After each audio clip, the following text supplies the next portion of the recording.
Welcome to the first episode of the Well Unfiltered. I am your host, Dr. Suze, and I thought it would be a good idea, rather than introducing something wild on episode 1, that I would just let my husband tell you a little bit about how he has felt to be my guinea pig over the last 33 years. That's a good word.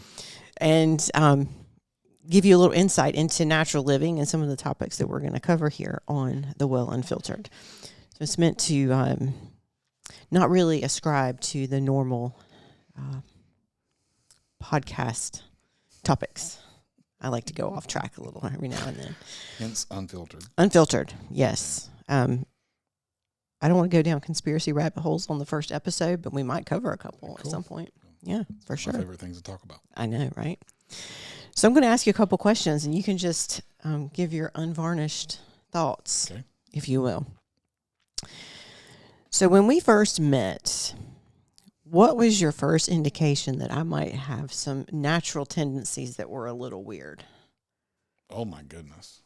And that's going back 33 That's going back a lot. years. But since you're like an elephant. Oh, my gosh. Well, the Birkenstocks were a clue. I mean, we were in college years and years ago, and I think Birkenstocks have just become a college staple. I don't know. I think you always, even in just early conversations, I mean, at the time you were a psychology major, which is not necessarily a holistic place. But your answers always seem to be centered around like finding the root solution, finding the root cause of things. Even back then. I mean, it's, I do remember a lot of our early conversations, but there's a lot of root cause, root cause. And I think that's what, I mean, it's funny, roots and holistic, people put those things together. But I think a lot of times, that's what holistic practicing is, in my opinion, is finding the root cause of things rather than, what's the test say? I mean, tests are important. You test a lot of people. Right. But you look for the root reason that the test is off, not necessarily just that the test is off and we've got to do something about, that thing. Okay. So did you ever think that I was a little extreme? I mean, you've got 33 years to comb through. Goodness. So, yeah, there's been some things you were extreme on. I think they've grown to be even more extreme the more educated you've got about things. And I say extreme with using a worldview, right? Okay. A cultural worldview. So define that so folks don't know what you mean. Because if you watch 30 minutes of TV, you're going to see 20 minutes of pharmaceutical commercials.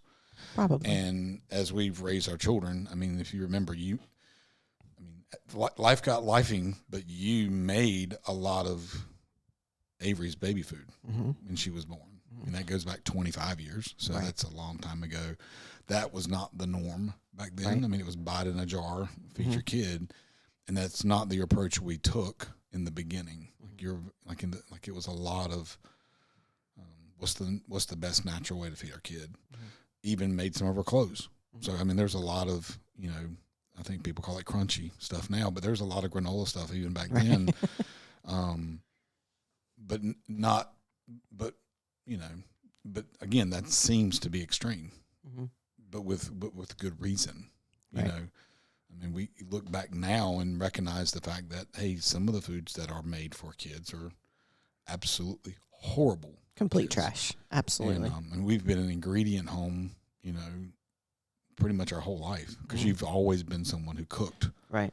So that's always been a pleasurable thing. I tell people why I spend so much time in the gym is because my wife is an incredible cook. I have to figure a way to burn it off. So, you've always been someone who chose to make rather than buy. And I think, again, it's gotten even more extreme.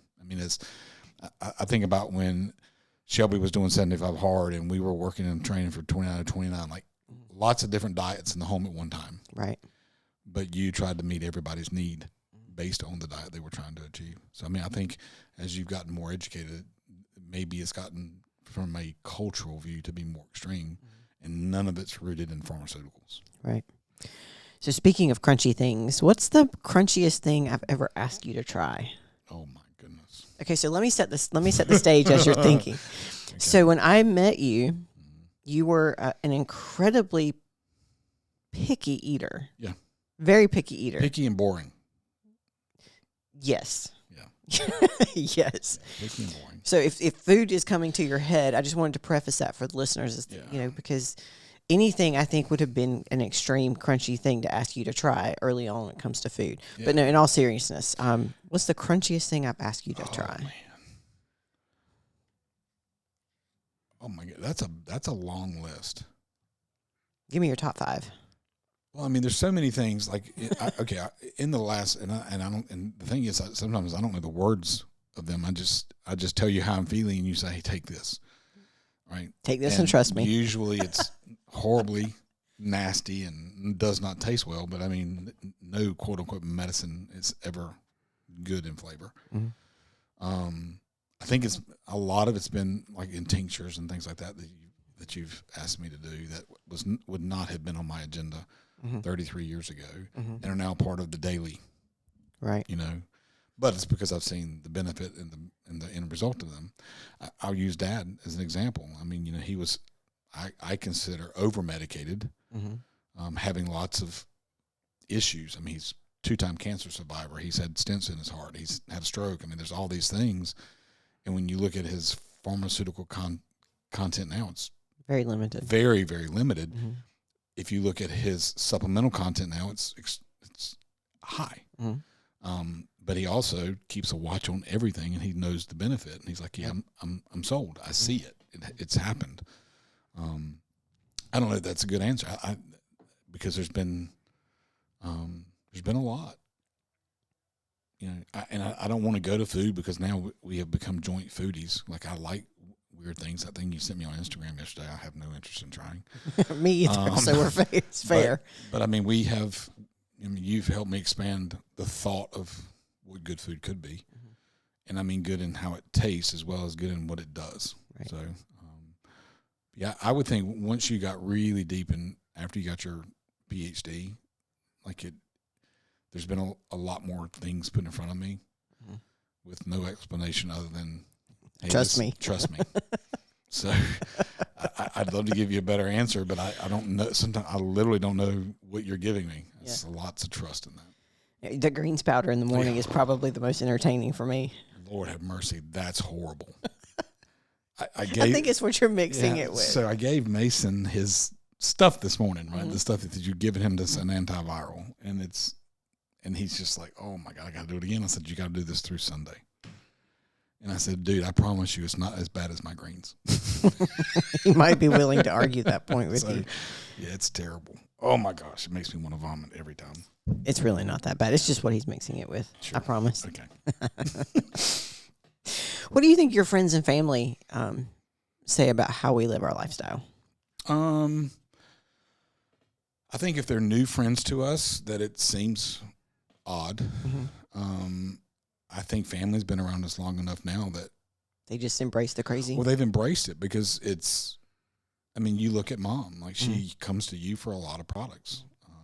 Jonathan has used you for products, and so the immediate family for sure, that's all on, they're 100% bought in because over the course of time, they've seen the results. Our children don't question anything. They don't think anything's odd because they were raised in it. Right. And then you look at the men and women that we serve on Monday and Tuesday, a lot of them have come into the system of what we're doing with ministry, going, oh, there's more to it than ministry. There's actually holistic medicine I can partake in. And they have made drastic differences in their lifestyle. Right. I mean, Adam and Brittany come to mind. And I say this because he posted it for everybody to see yesterday. I mean, they have been tracking their weight and everything for the year, and they have made drastic strides. And all they've done is open up their margin of time, consume food differently, right? And eliminate the inflammatories. And nobody's starving. Right. I mean, and he said it the other day. He goes, "Man, my life is a different life than it was a year ago." So, I think they come in going, "Yeah, this is weird." And then they run into somebody else that's in our circle and go, dude, it seems weird, but I'm telling you, it works. Right. But yeah, I think in the beginning, that's strange. Mm-hmm. I mean, I've picked on you forever, like as you were going through this progress. So Bone. how big's the bone in your Mm-hmm. nose going to get as you Right. become a better witch doctor? It's about the size of a femur Yeah, now. it's a big one. But I can say I've been able to witness and bear fruit of the practice of what you're doing. So what was the hardest change for you lifestyle-wise that I've kind of thrown out there? Or has there been one that was really challenging? I think and I'll say a normal couple, because I don't think, and I use it, and I don't want anybody to take offense when I say normal. Most families don't cook. Mm-hmm. And I think that if it's a family that's not used to preparing food, Mm-hmm. then that would be the hardest change to make, Mm-hmm. because we prepare a lot of food. Now, we did that in the beginning because of competing and all that Mm-hmm. stuff. So we got used to food prep. Mm-hmm.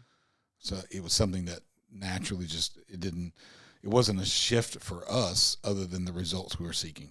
Right. Right. In the beginning, when we were competing, it was about gaining muscle and having stage presence and all that kind of stuff. And now it's just been more about, hey, we need to do this because it's the healthy choice. Right. And so, if I think from the outside looking in, that would have been something that other people would say, well, that's a really hard adjustment to make. But, for us, it was just a shift in the why behind it. Right. But even in that, there's foods that don't come into our house very often. They'll still come, like you'll treat us occasionally. But like I had to give up cherry Pop-Tarts, and that's like, if I could put them in an IV bag. So I don't think those have been in our house in years. It's been a long years. Time. It's been a long time. And when they come into our house, they last about 30 minutes, and that's the box of 12. And then there's this long 4-hour coma. And, It does happen. Yeah. But I mean, again, for us, it was not so much of a shift, but I think from the outside looking in, Mm-hmm. people would say, "Oh man, that's a big thing to overcome." Yeah, I would agree, and I think because people just don't know how. I think it's a knowledge thing. It's not they think it's going to be incredibly hard, and you can make it incredibly hard. Right. You really can make it really hard. You can almost make it impossible because it becomes an obsession. But I think when you look at things in degrees, which is something I really try to get people to do, just make a small change, just one small shift, and let's just work on getting that down. Yeah. And I think the idea too is it's going to be more expensive. Right. One of the things that I've heard more often now is, dude, it's cheaper. Way cheaper. It's way cheaper. You have to. The cost of time is a real thing. But once you get into a good routine, it's just copy paste. And it's become family activity for a lot of the people that we know. Right. So food prep is now family time. So, there's an investment of time you're making, but if you're investing the time to stay healthy and you're making it a family investment, like, it's better than the time spent scrolling, So what's it like living with somebody who analyzes ingredients in everything?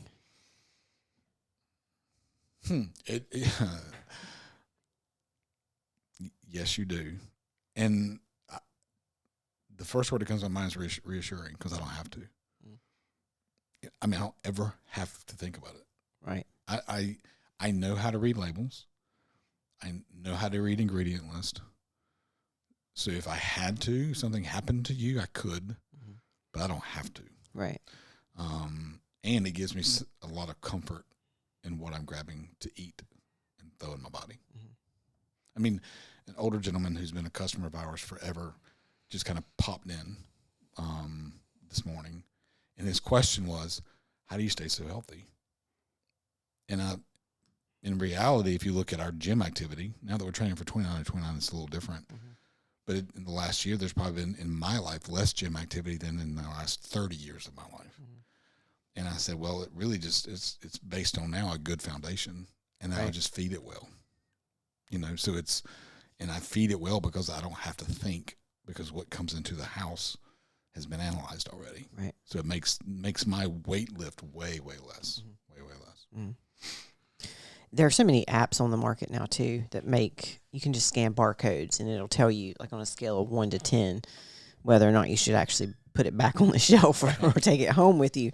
So some encouragement so for where's Pop-Tarts on that? Pop-Tarts is a negative always. Sorry. For so many reasons. Maybe that can be an episode. I can dissect everything in there. So it's funny. I'm gonna tell a story on our oldest child. I've said it before, so I'm not talking about her out of turn. But when she was in kindergarten, and all of our kids have been very early readers, so she had the ability to read.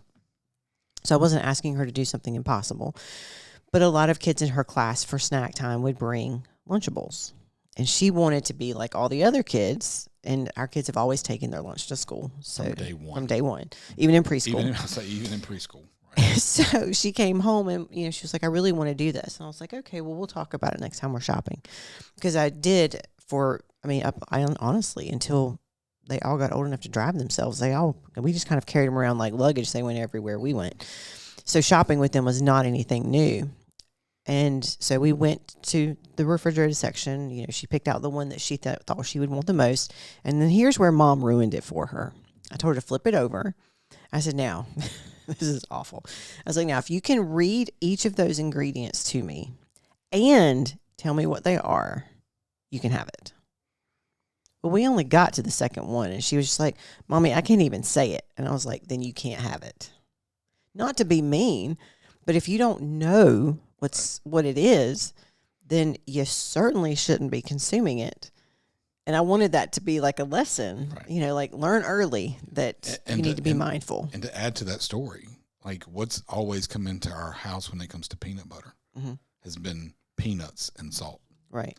And I said to you, why are we buying peanut spread? Because the other day I go to the refrigerator and there's peanut butter spread. Mm-hmm. That's not peanut butter. Right. Because it's got palm oil and sugar and all this stuff in it. And they were out.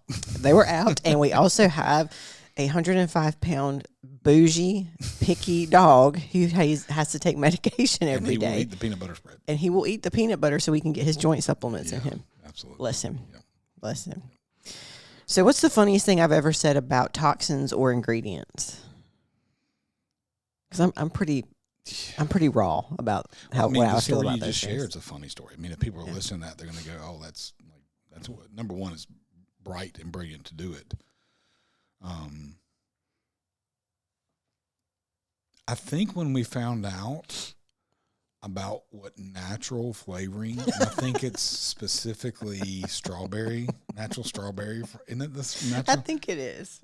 So it is. For those of you that don't know, natural flavoring, and I think it's strawberry, but you can chat GTP it or whatever you want to do, comes from the anal gland of beavers. And we were at the lake house, and our middle daughter loves everything strawberry. Whatever strawberry. Everything strawberry. Mm-hmm. And she kept trying to make the argument that it was good for you because it had natural flavoring in it. And I said, well, grab your phone and look up natural flavor. I do think it's strawberry, natural. Mm-hmm. And I thought she was going to get sick. Yeah. I said, so just so you know, every time you eat some natural strawberry, quote unquote, natural strawberry flavoring, eating some beaver butt. Enjoy your beaver butt there. So. Yum. Yeah, I'll have to dig out the specifics on that, but I think you're right. So, what has been the biggest defense that you've used when people may throw off and say, "Yeah, but she's not a real doctor"? Continuing education. Because to me, the definition of what a real, quote unquote, real doctor is a couple different things. Number one, when's the last time they did any type of continuing education? Because the vast majority, from conversations I've had with them, once they're done, they're done. Mm-hmm. I know there's some required continuing education, but it's really more, I think they can actually use pharmaceutical classes as continuing education, and that's not education. I mean, it's just telling you how a drug works. Mm-hmm. So I would say, number one, continuing education and root cause.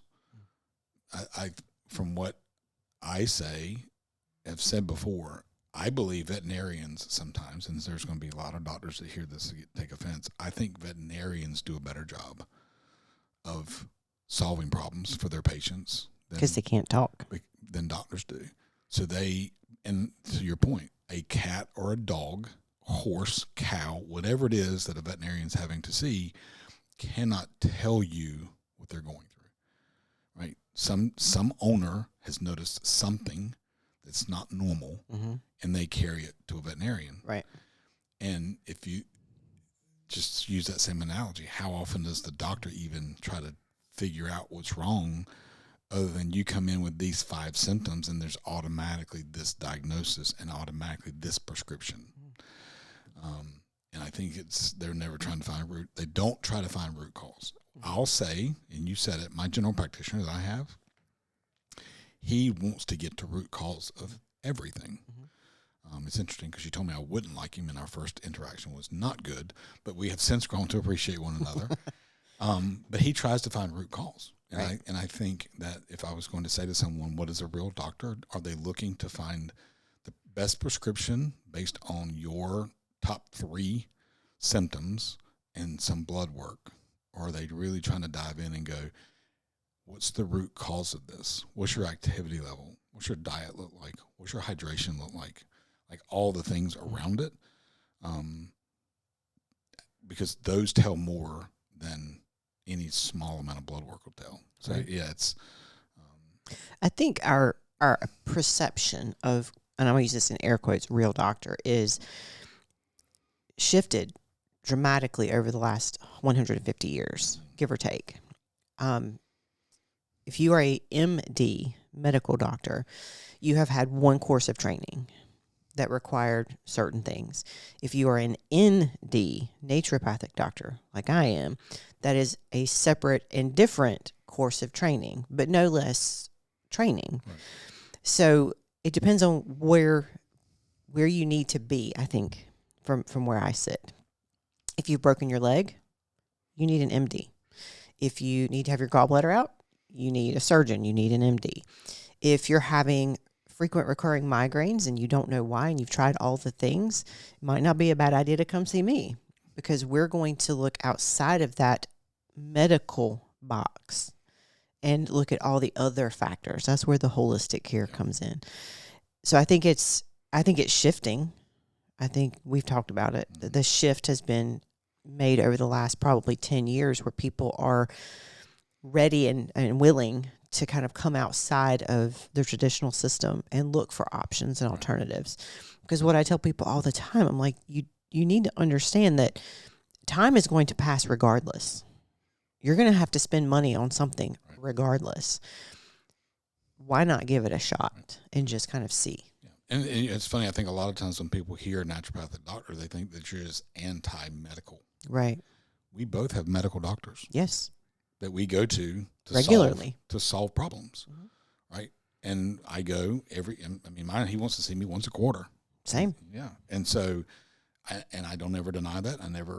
But when we're talking about what's going on, there's a different conversation, because we are trying to solve a medical problem. I have a nerve issue in one of my eyes that we have tried a lot of naturopathic ways to get there, and every single one of them has helped in conjunction with some type of a medical solution. Correct. And I do know that because I tried medical solution, maxed it out, and then started adding in some type of a supplementation to it, and was able to bring my medical part of it down to the minimum. Correct. While supplementing other methods and achieving a better result. So it's not like we're anti-medicine. It's just there's a place for it, like you just said. Yeah. And I think that shift in perspective is important. Is very important. What's the most hippie thing in our house besides my shoes?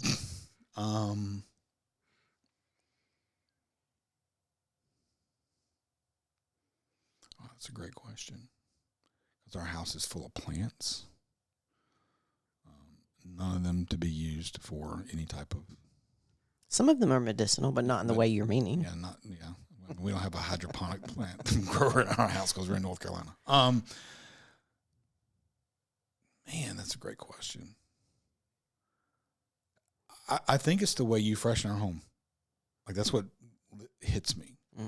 Because we don't use the chemical air freshener. Yeah, we don't have plug-ins. We don't have, and candles. And then even the detergents you use. I mean, we're very specific about detergents. I mean, we're not walking around smelling like patchouli all the time. No, because I hate that smell, right? Personally. But what we wash our clothes in is not bad for our skin. There's no forever chemicals in that.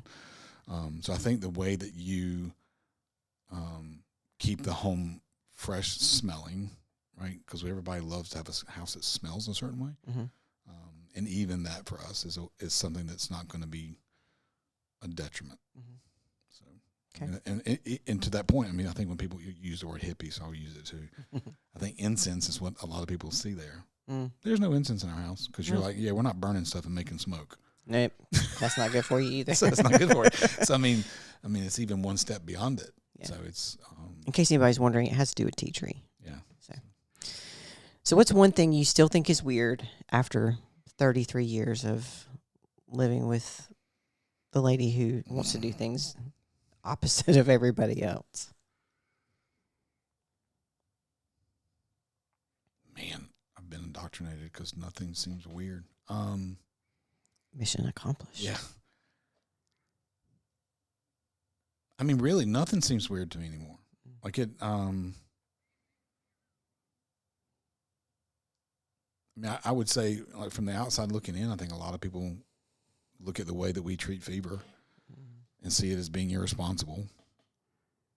But I had, because I was talking to someone here, and their child's consistently sick, like it's over and over and over again, and it was, well, they're running a fever of 101, so I'm, Motrin and Tylenol, and I'm like, yeah, we don't do that, Like, what do you mean? It's like anything less than 103, we're letting it cook. And like, oh my God. And I was like, yeah, but I need to tell you the full story. I mean, we have 3 daughters, 16, 21, and 25. So if you do the math of that, it's 50-some years of life, 60-some years of life. And collectively, they've been to the doctor like 5 times for being sick. Other times, it's been wellness checks. And they're really, really healthy. Yeah. And so when I look at, that may seem weird to people. Well, they've not been to the doctor because you haven't carried them. Yeah, but they ended up okay in 48 hours. Right. And got over it and got better. And then guess what? Hardly ever get sick. Yeah. I mean, they hardly ever get sick. Right. So I mean, I think if I could look at one thing from the outside looking in, I think it's the way we handle the sign of sickness in our family. But I guarantee if you ask our children, they're going to do it the same way. I think so. Yeah, because they're super appreciative of seeing their friends deal with sickness. Right. Consistently, constantly, all the time. Yeah. And I think, to your point, and this is not saying being an irresponsible parent. I'm not condoning that. I'll be very clear. But if you know your body as parent, if you know your body well, it's constantly sending you signals. We call them symptoms, but they're signals to something not being like it should be. Well, if you know your body well and you're able to decipher those, then you're far better at deciphering those of your children because they look fairly similar. And you can decide, okay, does this require a medication? And our kids, all 3 of them are swimmers. And we have dealt with our fair share of ear infections because they didn't put the drops in their ears when they were finished swimming. So, I mean, we know where it came from. They weren't chronic ear infections. They were caused by just being in a hurry. But you know the difference between, okay, my kid just doesn't feel well and has a fever, and I'm looking at X, Y, and Z, and the difference between that and my child is sick and they require an intervention. If you know your body well enough, you're able to decipher it for your children as well. So I think that that's not so bad. It's not so bad. So if we were to go, last question, if we were to go completely conventional tomorrow, if we were just to go like take all of the tinctures, the herbal remedies, the natural things, all the ingredients out of the pantry. If we were to just like completely turn that on its head tomorrow, what would you miss the most? Oh my goodness, man, that's a hard question.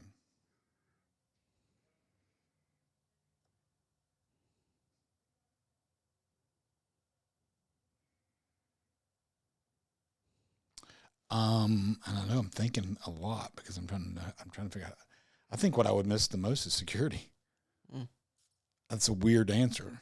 I mean, I think you were looking for like what food would I miss or what this would. I didn't really have an expectation. I would miss the security of knowing that what I'm putting in my body, I'm going to metabolize well. There's a lot of security in that for me.